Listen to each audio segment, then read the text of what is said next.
Hey, ninth grade, you've got a couple things going on this week. We're actually going to start reading Romeo and Juliet. We're going to spend a week per act. Okay, so you are responsible for getting the information for each act per week. So first, let's go to Schoology so I can kind of show you what that's going to look like. So I've reorganized the Romeo and Juliet folder, and I've divided everything into specific folders. So the introduction stuff is everything you should have done up until this point. I am going to be updating grades this week. I wanted to give you some little wiggle room to make sure everyone was adjusting to distance learning, but I will start marking things missing this week, just so you know if your grade is affected in any way, that's what's happening. So this week, you're going to go into the Act 1 folder, and you have 2 assignments this week. I know we've been doing 1 assignment per week. You have 2 assignments this week. So the first one is Hip Hop and Shakespeare. There's a pretty quick TED Talk. I think it's like 12 minutes long. You're going to watch that and then answer some questions about it.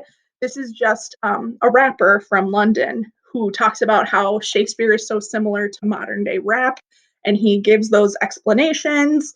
So the first part, he's going to give you some quotes, and you have to say whether it's hip hop or Shakespeare, and then you'll just answer some questions about that. He talks about iambic pentameter, and then just some analysis questions about hip hop and Shakespeare in general. So that's your first assignment for the week. Everything will be due on Sunday, but that's just one of them. And then I have 3 different ways for you to get the actual content of Act 1.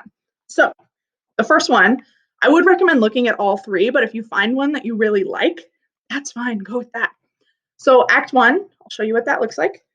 This is actually what's in your orange textbook. If we were in school, you'd be reading from this every day. So what you're going to do, if you want to read the original text, this is what it looks like. You can see it's a play. So when Samson talks, that's what Samson says. When Gregory talks, that's what Gregory says. So if you want to read the original Shakespeare, which I recommend you look at least, just to get a feel for what it's like, you click on that link. And then if you want the translation, it'll take you to Spark Notes. I know, an English teacher giving you Spark Notes? Crazy. You're going to click on each thing. Now it's broken down into scenes in here, so you have to actually click on it. But if you go to Act 1, Scene 1, it's got the translation or the original on the left here, and then it's got the translation on the right. So when Samson says, Gregory, on my word, will not carry coals. And Samson says, Gregory, I swear we can't let them humiliate us. We won't take their garbage. That's the translation. Okay? So if that makes sense, if that's easier, if you don't want to read it at all, the good news is you don't have to. I have put on the movie from 1996 available for you to watch. I've split it into each act so you can actually watch the whole thing with subtitles. The 1996 version is a modern day telling of Romeo and Juliet, but it is used with old language. So it's got Leonardo DiCaprio as Romeo. So dreamy, am I right? And then it's got Claire Danes as Juliet. She has an amazing crying face, so get ready for that. But since it's modern, but with old language, it can be kind of confusing. So for example, this is the prologue. It's a newscaster. That's how they're presenting the information. But if you skip ahead, you can see that they have guns instead of swords, and you can see their fights that happen in the street. But fast forward, watch that. I would really recommend watching it at least. Oh, you don't need to see WeVideo. Just so you know what's going on. And then you have an Act 1 comprehension question worksheet. This is the big assignment that you'll have to do for every act. I've got questions divided by scenes, so you can specify it. But really, you just need to make sure you are answering all of these questions. It seems like a lot. It's 3 pages, but you have a whole week to do it. Whether that is reading it in either the original text or the translation, and then watching it. You could do all 3 if you want. Honestly, that's what I did when I was a 9th grader. I was obsessed with Romeo and Juliet. I was obsessed with Shakespeare. Reading Romeo and Juliet in my 9th grade class is why I wanted to become an English teacher. So the fact that I have to do it online is really annoying. But, you know, we're still going to have fun with it. So read the original text, read the translation, watch the movie, do whatever combination makes sense for you so you can answer the questions on this comprehension assignment. So you'll have one of these assignments to do for every act. And it'll be per week. So this week you have Act 1, next week you have Act 2. We're going to zoom through that, and then we'll have a couple of assignments, and then the year will be over. I know, it's weird. Whew. Gave you a lot of information there. I hope you're doing okay. I do want to talk about the prologue a little bit, just because it can be kind of confusing. When you've never read Shakespeare before, it kind of reads like a different language. So if you look at this prologue right here, I'll read it to you. It does have a beat to it. So that's called iambic pentameter, and it's got a dun dun dun dun dun dun dun kind of beat to it. And then there's also a specific rhyme scheme, which I will talk about at the end. So what I'll do is I'll read a line, and then I'll give you a translation, a loose translation, because sometimes I'm not super accurate, but I'm pretty good at the prologue. Okay, 2 households, both alike in dignity. Now, if you wanted to read that with the iambic pentameter, it would be 2 households, both alike in dignity. See how it's written with that kind of stressed and unstressed syllable? It goes like that through the entire thing. And in the video, the YouTube video, Hip Hop and Shakespeare, Akala, the rapper, he talks about that iambic pentameter and how it's based in humanity. Because your heart beats like that. Your heart goes dun, dun, dun, dun, dun. That's a heartbeat.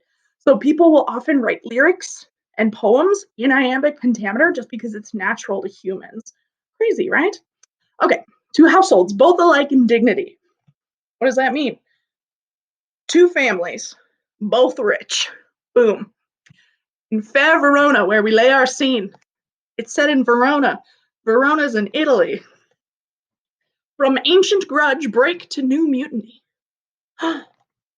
So these 2 families, they're fighting. They've fought forever. And suddenly there's this new fight that's going to happen where civil blood makes civil hands unclean. That means there's going to be some murdering happening. Ooh. From forth the fatal loins of these 2 foes. Do you know what that means? These 2 families, the Capulets and the Montagues, they had children. So the fatal loins, that would be where the baby making happens. They have kids. These 2 families, they have kids.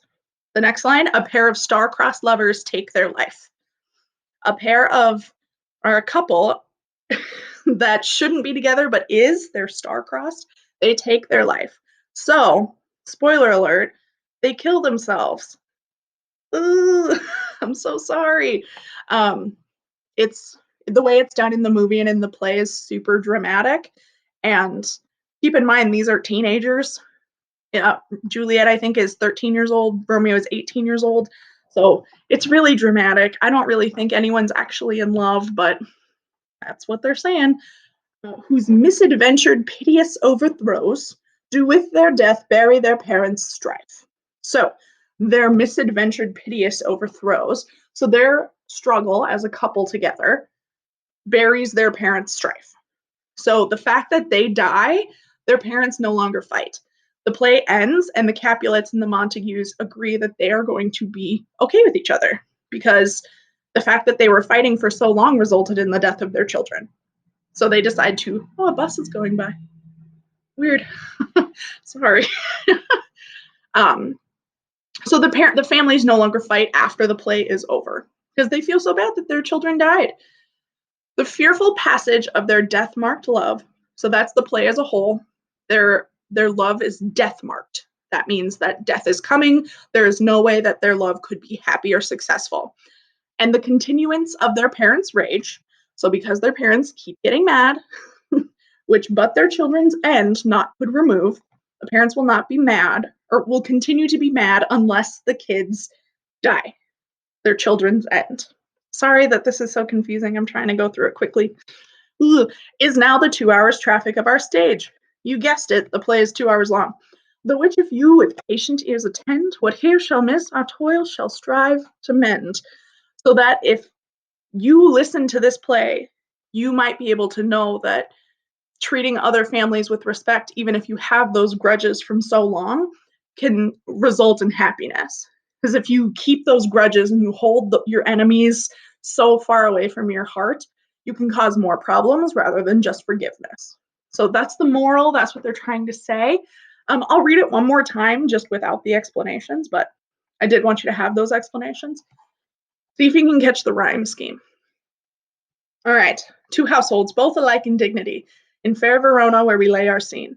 From ancient grudge break to new mutiny, where civil blood makes civil hands unclean.